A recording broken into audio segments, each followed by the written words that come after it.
ভিক্ষু তো আমাদের ক্লাসের মধ্যে চলে আসলো কিভাবে? এই ছেলে, এইখানে ভিক্ষা দেওয়া হয় না, এটা একটা ক্লাসরুম। ক্লাসরুমে বাধা দিও না, যাও যাও। চাঁদনি বাদ দে না, বেচারা শখ করে আসছে, ওর অপমান করিস না। এই 20 টাকা দিয়ে দে না, তুমি 20 টাকা নিয়ে নিচে চলে যাও। ওয়েট, ওকে দেখেই তো বোঝা যাচ্ছে যে ও একটা সুস্থ স্বাভাবিক মানুষ। তাহলে কেন আমাদের কাছে সাহায্য চাচ্ছ?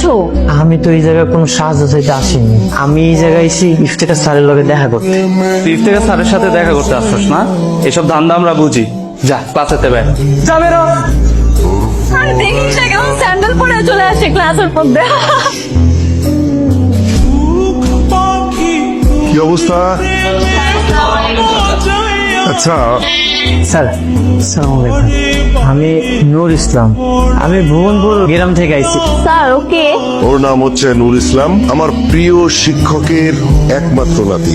ও এখন থেকে তোমাদের সঙ্গে পড়াশোনা করবে। নূর, ও হচ্ছে আমার মেয়ে, ওর নাম চাঁদনি। চাঁদনি শোন, তুই বাসায় যাওয়ার সময় ওকে সঙ্গে করে নিয়ে যাবি, ঠিক আছে? আর আমার আরো একটা ক্লাস আছে, আমি শেষ করে আসছি। কিরে চাঁদনি, তুই না বলেছিলি তোর বাসায় খুব ব্রিলিয়েন্ট স্টুডেন্ট আসবে, তুই নাকি তার সাথে প্রেম করবি? এই তোর হবু বয়ফ্রেন্ড? আরে সমস্যা কোথায়? প্রেম কর, ভালোই তো মানাবে। ওর সাথে প্রেম করবো আমি? আমার কেন তোমার ঘৃণা লাগতেছে?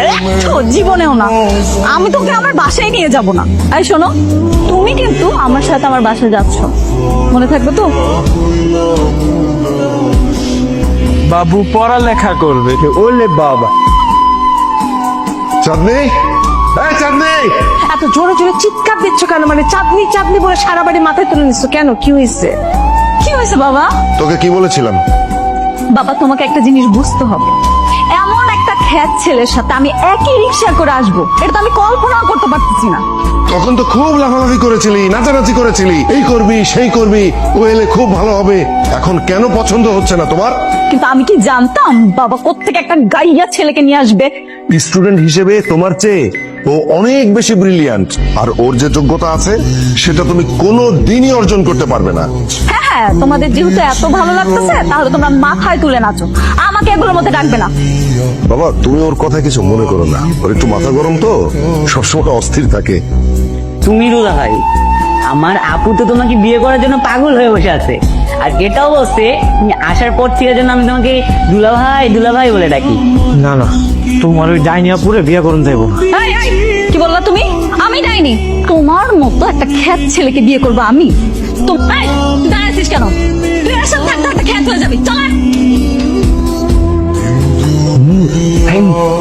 চাঁদনি যে তোমার পছন্দ করে ভালোবাসে, জানো এটা? না না, ও আমার পছন্দ করে না।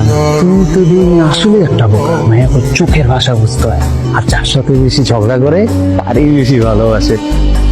এই যে এই দুইটা সুন্দর ফুল দিয়া ওরে প্রপোজ করো। চাঁদনি, তুমি যে আমার লগে প্রেম করতেছ, এটা তো বাড়িতে কইলেই হইতো, সবার সামনে প্রপোজ করতে তো লজ্জা লাগে। I love you.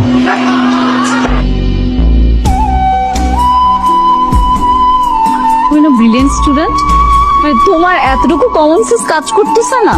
তুমি আমাকে দেখো, আমার মতো একটা মেয়ে তোমার মতো একটা ছেলের সাথে প্রেম করবে, সেটা তুমি ভাবতে পারলে? নেক্সট টাইম এই ধরনের ভুল যাতে না। যাও। আরে মিয়া, তুই আসলে একটা গাদা, তোমার দিছিও গাদা বউ।